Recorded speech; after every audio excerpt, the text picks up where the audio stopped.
Preston B. Nicholl, le projet Montauk, le prétendu programme militaire américain qui a inspiré Strangeting. Selon l'histoire du projet Montauk, une expérience menée pendant la Seconde Guerre mondiale pour échapper au radar nazi a permis de réaliser des percées dans le domaine du contrôle mental, du voyage dans le temps et des portails interdimensionnels. Le projet Montauk pourrait bien être la source principale des théories du complot les moins connues. Le voyage dans le temps, la téléportation et le contrôle de l'esprit font partie intégrante de l'histoire, tandis que le contact avec des extraterrestres et la mise en scène de l'alunissage d'Apollo ajoutent de la couleur à une histoire déjà très mouvementée. Pourtant, même après tout cela et le fait qu'elle ait inspiré la série à succès Strangeting de Netflix, relativement peu de personnes ont entendu parler de l'histoire du projet Montauk.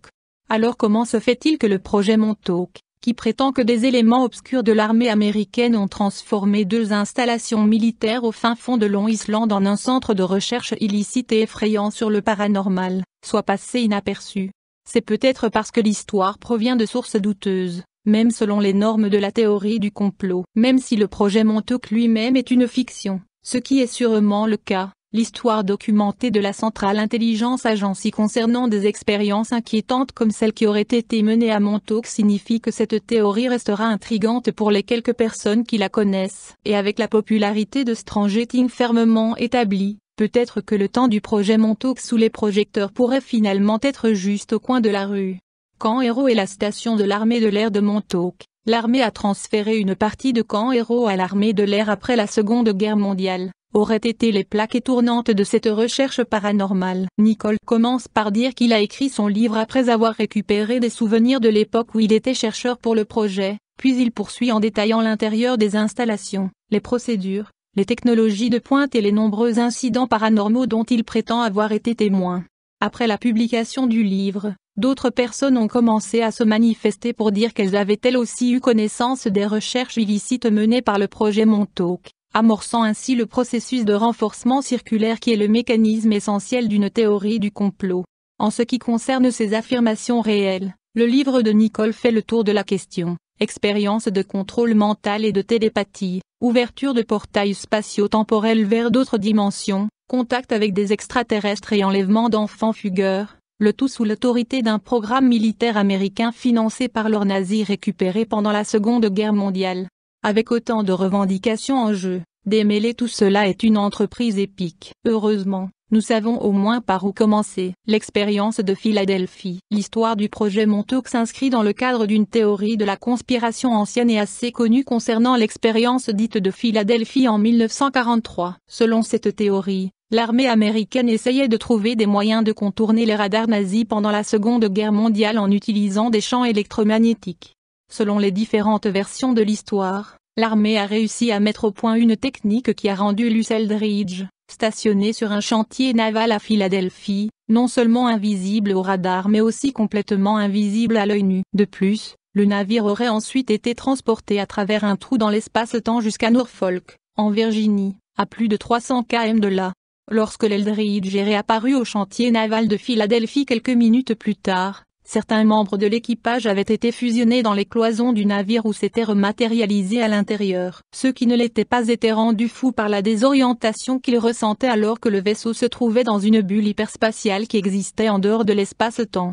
De toute évidence, il y a beaucoup de choses qui ne vont pas dans cette histoire, et presque tous les détails clés sont soit réfutables par des incohérences chronologiques évidentes, soit des violations des lois établies de la physique. De plus, les 2 versions de l'expérience de Philadelphie ne sont jamais identiques et les personnes qui ont réellement servi sur l'Eldridge en 1943 contestent totalement cette histoire. Néanmoins, cette théorie du complot a circulé pendant quelques décennies avant de donner naissance à l'histoire du projet Montauk. Une histoire de 2 portails, de l'expérience de Philadelphie au projet Montauk. En 1984, l'expérience de Philadelphie a fait l'objet d'un film de série B schlocky et oubliable, intitulé à juste titre The Philadelphia Exprime. Lorsqu'un homme de 57 ans, Al Bielek, a vu ce film en 1988, il a affirmé avoir éprouvé un sentiment de déjà-vu. En utilisant des thérapies et des pratiques New Age, Bielek a déclaré qu'il était en mesure de débloquer un énorme stock de souvenirs refoulés concernant son implication importante non seulement dans l'expérience de Philadelphie mais aussi dans quelque chose appelé le projet Montauk et que les 2 étaient liés.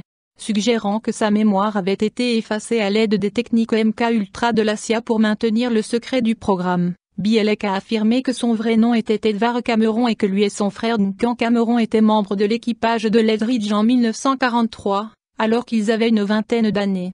Bielek a raconté son histoire à un public lors de la conférence du Mutual UFO Network en 1990, affirmant non seulement que l'expérience de Philadelphie était réelle, mais aussi que lui et son frère étaient à bord du navire lorsqu'elle a eu lieu. Il a affirmé que nul autre que Nikola Tesla lui-même avait conçu l'équipement qui a permis à l'Eldridge de sortir de l'espace-temps et qu'il avait même ouvert un trou de verre vers le futur, qui a déposé les deux frères au milieu du camp Héros de Montauk le 12 août 1983. À ce stade, l'histoire de Bielek devient tellement alambiquée et autoproclamée qu'elle ne vaut pas la peine d'être approfondie, mais l'essentiel est que lui et son frère ont rejoint le projet Montauk, qui s'est développé à partir des recherches électromagnétiques de l'expérience de Philadelphie. Bielek affirme qu'il s'est lié d'amitié avec Nicole dans les années 1970 et qu'ensemble, ils ont développé la chaise Montauk, un appareil de lecture des pensées qui était un élément central de l'ensemble du projet et qui permet de comprendre les spécificités de ses prétendues recherches.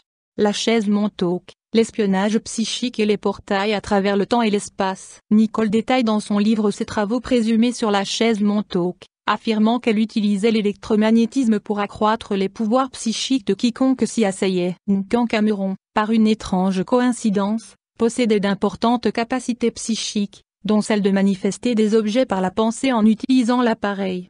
Cela peut sembler familier aux fans de Stranger Things, où un dispositif similaire est utilisé par le personnage d'Eleven, joué par Millie Bobby Brown, pour ouvrir un portail vers une dimension parallèle et alternative appelée l'Upside Down. Dans la tradition du projet Montauk, Cameron et d'autres chercheurs du projet utilisent la chaise Montauk pour ouvrir des portails à travers l'espace-temps.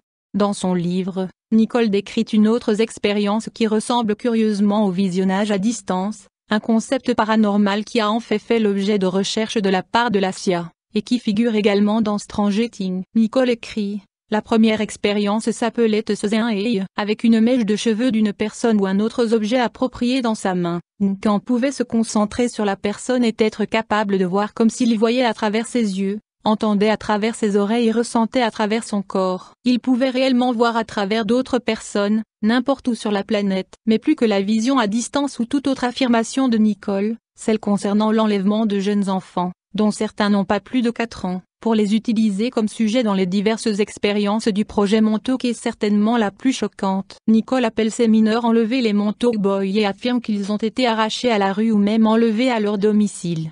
Selon Nicole, ces enfants ont été tellement brisés psychologiquement par le projet Montauk que la plupart d'entre eux ont oublié leur séjour au camp Héros pour le reste de leur vie. Et les histoires des garçons de Montauk ne sont devenues plus intrigantes que lorsque quelqu'un a commencé à se manifester pour les confirmer. Au moins un homme a affirmé avoir pareillement récupéré ses souvenirs traumatiques du projet Montauk, tout comme Bielek et Nicole. Stuart Sverdlow, un homme de 52 ans vivant dans le Michigan, a déclaré au SNA en 2017 qu'il était l'un des Montauk Boys que Nicole décrit et que lui et d'autres comme lui ont été soumis à d'horribles abus. Lorsque les expériences ont commencé, ils ciblaient les garçons jetables comme les orphelins, les fugueurs ou les enfants de toxicomanes, le genre d'enfants que personne ne viendrait chercher. Le but était de fracturer votre esprit pour pouvoir vous programmer. Ils changeaient la température de très chaud à très froid, vous affamaient puis vous suralimentaient. Je me souviens avoir été battu avec une perche en bois, et ils aimaient tenir votre tête sous l'eau jusqu'à ce que vous vous noyiez presque. C'était efficace. Cela rend une personne susceptible d'écouter et d'obéir à son sauveteur. Ils utilisaient aussi le LSD pour mettre nos cerveaux dans un état altéré. Sverdlow a ajouté qu'il a également observé des membres du personnel du projet abuser sexuellement des enfants afin de les briser. Sverdlow a même affirmé que lui et d'autres garçons de Montauk ont été envoyés sur Mars et au temps biblique via les portails du projet. Au début, alors qu'il perfectionnait les coordonnées, beaucoup de garçons étaient tout simplement perdus, a-t-il déclaré. J'en fais encore des cauchemars aujourd'hui. Je n'étais pas là lorsque la chair Montauk a été coupée, mais je l'ai ressenti, comme si on m'avait soudainement débranché de l'électricité. La fin du projet Montauk est la vraie histoire derrière Stranger Things. Toutes les expériences du projet ont finalement pris fin au début des années 1980, selon Nicole, lorsque les choses sont allées trop loin, même pour les chercheurs responsables. Nicole a affirmé que tout ce qu'une personne assise dans la chaise Montauk envisageait apparaissait d'abord sur un écran de transmission, avant de se manifester dans le monde réel sous une forme solide ou transparente. Le projet Montauk a été arrêté après que Nicole et Duncan Cameron, ainsi que d'autres participants, se soient rebellés contre le projet lorsque quelque chose de particulièrement sinistre s'est manifesté. Nous avons finalement décidé que nous en avions assez de toute cette expérience. Le programme d'urgence a été activé par quelqu'un qui s'est approché de Duncan alors qu'il était dans le fauteuil et qui a simplement murmuré le moment est venu. À ce moment-là, il a libéré un monstre de son subconscient. Et l'émetteur représentait en fait un monstre poilu. Il était gros, poilu, affamé et méchant. Mais il n'est pas apparu sous terre dans le point nul. Il est apparu quelque part dans la base. Il mangeait tout ce qu'il pouvait trouver. Et il écrasait tout ce qu'il voyait. Plusieurs personnes l'ont vu, mais presque tout ont décrit une bête différente. Nicole a déclaré qu'ils ont dû détruire tout l'équipement afin de supprimer cette créature de l'existence et de la renvoyer dans sa dimension d'origine, ou quelque chose dans ce sens. Il s'agit clairement de l'inspiration d'un récit similaire dans Stranger Things, où Eleven invoque un monstre qui, de la même manière, continue à faire des ravages. Selon Variety, les créateurs de la série, Matt et Russ Duffier, ont été tellement inspirés par le projet Montauk que le titre original de leur série Netflix était simplement Montauk.